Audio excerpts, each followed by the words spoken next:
नित्य कुमार। आज के विचार के लिए बस दो नाम ही काफी है। पहला नाम मोहनदास करमचंद गांधी और दूसरा नाम लाल बहादुर शास्त्री। इनके जीवन का एक एक क्षण हमारे लिए विचार से कम नहीं है। अगर हम इनके जीवन के तमाम पलों को, इनके क्रियाकलापों का अनुसरण करें तो हमारा जीवन एक विचारों की पुस्तक के भांति हो जाएगा। आज अंतर्राष्ट्रीय अहिंसा दिवस है और ये अंतर्राष्ट्रीय अहिंसा दिवस जिस व्यक्ति के जन्मदिन के रूप में माना जाता है उनका नाम है मोहनदास करमचंद गांधी। हम लोग प्यार से जिन्हें बापू कहते हैं। बापू जो नाम आया है ये साबरमती आश्रम के ही एक शिष्य थे मोहनदास करमचंद गांधी के। उन्होंने ही इस नाम को प्यार से बापू के रूप में गांधी जी को समर्पित किया। बापू का अर्थ होता है पिता। महात्मा गांधी जी का जो जन्म है वो 1869 ईस्वी में 2 अक्टूबर के दिन पोरबंदर नामक स्थान में हुआ था, जो कि पश्चिमी भारत के गुजरात राज्य का एक स्थान है। इनके पिता का नाम करमचंद गांधी और माता का नाम पुतलीबाई था। इनकी शादी हुई कस्तूरबाजी से। इनके 4 बच्चे हरिलाल, मणिकलाल, रामदास और देवदास। गांधी जी पूरे भारत के लोगों को अपना बच्चा मानते थे, इसलिए इनके बच्चों को सदैव इनसे शिकायत रही कि उन्होंने उनको स्टेबलाइज नहीं किया। आज आप सोचिए कि एक पिता अपने बच्चे को सेट करने के लिए या उसके भविष्य के लिए कितना प्रयास करता है।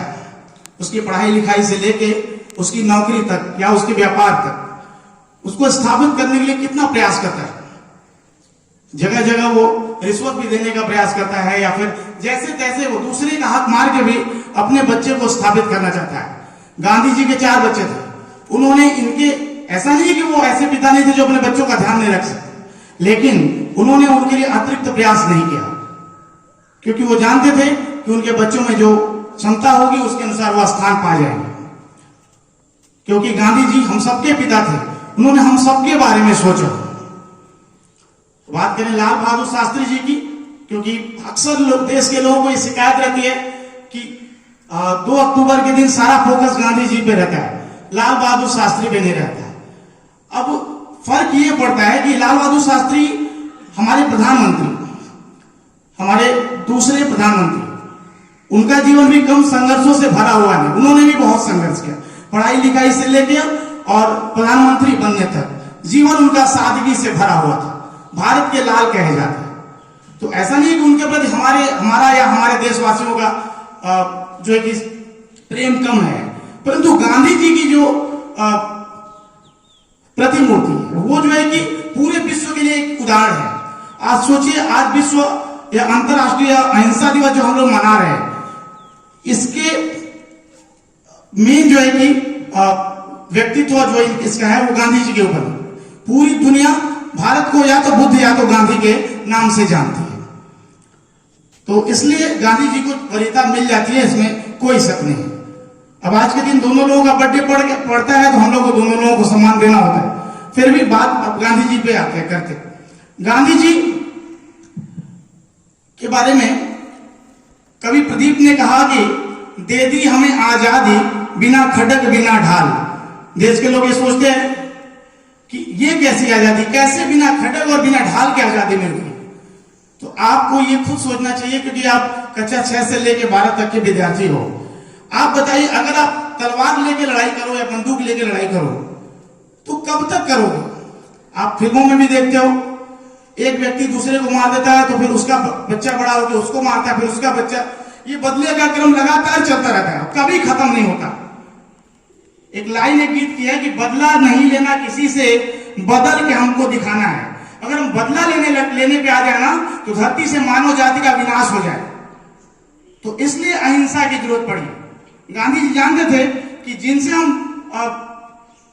बैर ले रहे हैं या जिनसे हमको आजादी लेनी है, उनसे हम बलपूर्वक नहीं लड़ सकते, क्योंकि उनके पास सारे संसाधन थे, आधुनिक हथियार थे। हम अगर लाखों की फौज लेके भी जाते तो वो हम उनके सामने नहीं टिकते। तो उनके सामने हमको लड़ना कैसे था? हमको अहिंसा रूपी अस्त्र से लड़ना था। हमको उनके सामने खड़े हो जाना चाहिए, भाई मारो हमको, चलो मारो, कितने को मारोगे, वो ऐसे भी मार ही रहे हो तो मारो।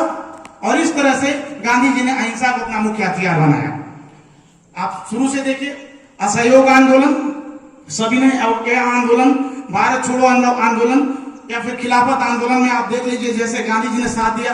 गांधी जी जानते थे कि हमारे देश में दो धड़ा है, हिंदू और मुस्लिम, दोनों एक साथ, दोनों को लाना आसान नहीं है, और हम लाते भी है दोनों को एक साथ। तो देश के लोग, देश में ऐसी राजनीति चल रही थी कि वो एक दूसरे को साथ आने नहीं देते। डलहौजी की नीति पुरानी की फूट डालो और राज करो, वो चलती आई, आज भी चल रही है। आप देखिए, फूट डालो और राज करो, इनको उनको लड़ाओ और राज करो। तो खिलाफत आंदोलन के द्वारा गांधी जी ने टर्की के खलीफा का साथ दिया और इसके जरिए उन्होंने मुस्लिम समुदाय का पूरा जो है समर्थन अपनी ओर कर लिया।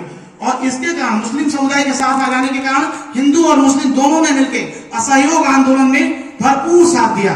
जिस तरह असहयोग आंदोलन सफल होने के कगार पे था, उसी समय आप जान रहे हो कि हमारे गोरखपुर के एक स्थान है चौरी चौरा में, वहां करीब 22 पुलिसकर्मियों को जिंदा जला दिया गया। और गांधी जी यही नहीं चाहते थे, क्योंकि अगर हम हिंसा करके लड़ते तो हम कहीं नहीं टिकते उनके सामने। कहां कहां हिंसा करोगे?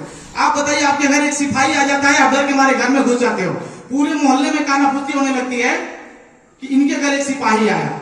आप नहीं लड़ सकते सिस्टम से, बंदूक से, तलवार से नहीं लड़ सकते। तो चौरी चौरा में हिंसा हुई, 22 पुलिसकर्मियों को जला दिया गया। गांधी जी समझ गया कि यह मामला बढ़ जाएगा आगे और हर जगह हिंसा होगी तो हमारे देश के लोग भी मारे जाएंगे, क्योंकि हम लोग निरीह थे, हमारे पास कुछ ऐसे संसाधन नहीं थे। तो गांधी जी ने असहयोग आंदोलन वापस ले लिया। लोग सोचते हैं कि जब असहयोग आंदोलन सफल होने वाला था और हम लोग एकदम आजादी के करीब थे, तब गांधी जी ने ऐसा क्यों किया? गांधी जी ने इसलिए किया कि हिंसा ना बढ़ के, अगर हिंसा बढ़ जाती तो हमारे देश के आधे लोग मारे जाते, क्योंकि हमारा देश केवल पश्चिमी यूरोपियन ताकतों के अधीन नहीं था। उन लोगों के जरिए हमारे अपने लोग हमारे ऊपर शासन कर रहे थे। वो लोग तो चंद लोग थे, लाखों लोग थे, हम 30 करोड़ के आसपास थे, फिर भी हम कैसे उनके गुलाम हुए? इसलिए हुए क्योंकि उन्होंने हमारे लोगों को, हमारे जो बड़े बड़े लोग थे, जैसे जमींदार या ठाकुर, जो भी बड़े लोग थे, उनको उन्होंने अपने कब्जे में लिया, उनको लालच दिया और उनसे हमारे ऊपर शासन करवाया। बात करें सविनय अवज्ञा आंदोलन की, उसमें गांधी जी ने बहिष्कार किया। गांधी जी ने कहा कि भाई हमको सविनय, विनय पूर्वक, ढिठाई से नहीं, बदमाशी से नहीं, हमको विनय पूर्वक हमको बहिष्कार, अवज्ञा करनी है, विनय पूर्वक। उसमें कोई हमको कठोरता नहीं अपनानी, आराम से चुपचाप हमको अपना काम करते रहा। बात करें भारत छोड़ो आंदोलन की, आप बताइए, गांधी जी जैसा अहिंसक व्यक्तित्व, भारत छोड़ो आंदोलन पूरे देश में फैल गया और बहुत ज्यादा ये सफल हुआ। लेकिन गांधी जैसे अहिंसक व्यक्ति को उसमें करो या मरो का नारा देना पड़ गया। आप सोचिए, गांधी जी जैसे व्यक्ति अगर ऐसा नारा देते हैं तो सोचिए उनके ऊपर भी कितना दबाव रहा होगा। हमारे देश में 2 दल थे, एक नरम दल, एक गरम दल। दोनों को आप जानते हो कि एक के गांधी जी खुद प्रणेता थे, जो कि गोपाल कृष्ण गोखले को अपना राजनीतिक गुरु मानते थे। इसके अलावा लाला लाजपत राय आप देख लो, या फिर बाल गंगाधर तिलक, ये लोग गरम दल के लोग थे। तो ये लोग चाहते थे कि उन ताकतों से हम हथियारों से लड़े, लेकिन नहीं लड़ सकते भाई। मैंने आपको भी बताया, आप भी अगर एक हथियार उठा लीजिए कोई भी, सोचिए तो आप कितने लोगों से लड़ोगे? पकड़ लिए जाओगे, जेल में बंद हो जाओगे, आप भी बंद होगे, आपके परिवार के लोग परेशान हो जाए, कहां कहां जाओगे आप? तो भारत छोड़ो आंदोलन में गांधी जी ने करो या मरो का नारा दे दिया, फिर भी उसमें सफलता हमको मिली और आजादी मिलते मिलते हमको उसके भी अभी 5 साल लग गए। एक बात आती है कि गांधी जी ने भगत सिंह के बारे में नहीं कुछ किया। गांधी जी बैरिस्टर थे, वकील की डिग्री थी, तो वो जो है कि आखिर क्यों उनके लिए केस नहीं लड़े? आप एक बात समझ लीजिए, गांधी जी के पास वकील की डिग्री थी, गांधी जी प्रैक्टिशनर नहीं थे।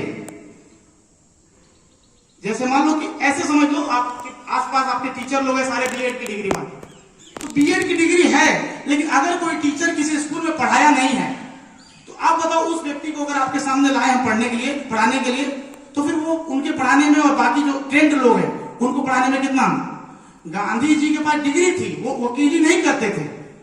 जैसे आज के समय बहुत लोग इंजीनियर बनना चाहते हैं, डिग्री ले लेते हैं, बीटेक की, बी फार्मा की, डी फार्मा की, तमाम चीजों की ले लेते हैं, लेकिन पता क्या चल रहा, किराने की दुकान खोल के बैठे हुए। तो वैसे ही गांधी जी के पास डिग्री थी, गांधी जी लड़ते नहीं थे कोर्ट में, तो वकीली नहीं करते थे। इसलिए मान लो अगर वो वकीली करते तो भगत सिंह को कैसे छुड़ा पाते, नहीं छुड़ा पाते। तो उन्होंने अपने समय के बेहतरीन वकीलों से राय लेके उनको अवसर दिया। और एक बात और है, आपने नाम सुना होगा बटुकेश्वर दत्त का। बटुकेश्वर दत्त की लड़ाई भी गांधी जी के द्वारा ही लड़वाई गई थी। गांधी जी ने बड़े वकीलों से परामर्श लेके उनका केस लड़वाया, मतलब लड़ा नहीं लड़वाया। तो बटुकेश्वर दत्त की आप जानते हो कि उनकी जमानत हो गई और बाद में वो छूट भी गए। बटुकेश्वर दत्त भारत छोड़ो आंदोलन तक वो रहे, शामिल रहे आजादी की लड़ाई में।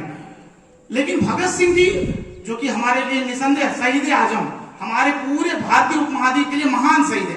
भगत सिंह हुए, चंद्रशेखर आजाद हुए, कोई भी हुए, लेकिन ये लोग एक तरह से गर्म दल वाले थे। और पहली बात, भगत सिंह आजादी के प्रणेता के रूप में जाने जाते हैं। वो नहीं चाहते थे कि वो आजाद हो, जेल से निकलें, क्योंकि उन्होंने अपनी खुद गिरफ्तारी दी थी। आप बताओ, जब आप किसी को बचाना चाहते हो और वो नहीं बचना चाहता तो आप क्या कर सकते हो?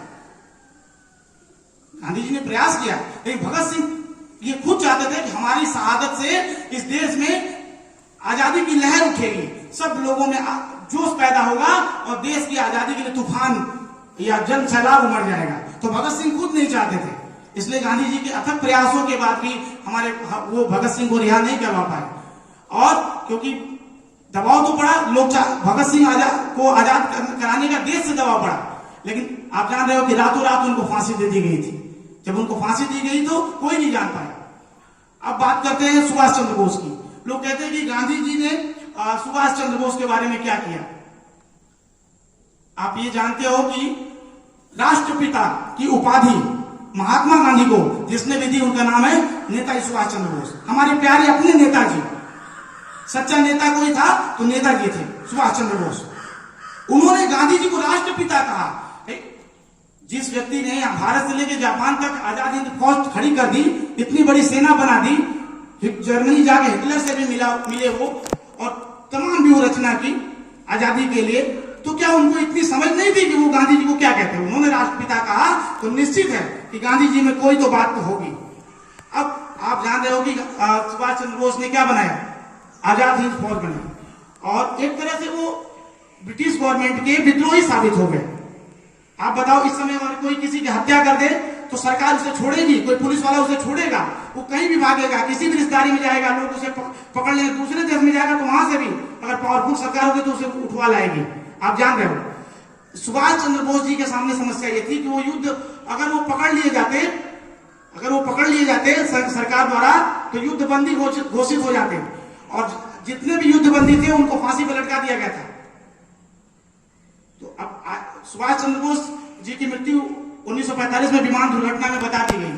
क्या सही है क्या गलत है ये हम नहीं कह सकते, लेकिन अगर आप ये भी सुन लीजिए, अगर सुभाष चंद्र बोस जी पकड़ लिए जाते तो उनको भी फांसी पर लटका दिया जाता। तो गांधी जी ने ऐसा नहीं है कि उन्होंने प्रयास नहीं किया होगा अपने स्तर पर। उन्होंने उस समय क्या परिदृश्य, हम लोग तो वहां थे नहीं, तो भाई उन्होंने अपने हिसाब से बहुत प्रयास किया, ऐसा नहीं है कि नहीं किया। आप जानते हो कि महात्मा की उपाधि उन्हें किसने दी थी? महात्मा की उपाधि थी रविन्द्रनाथ टैगोर ने। आप देखो, हमारे देश में पहला नोबेल पुरस्कार उन्हें मिला था, गीतांजलि जो उनकी किताब है उस पे। तो इतने महान व्यक्तित्वों ने जब गांधी जी को विभूषित किया, गांधी जी को सम्मान दिया,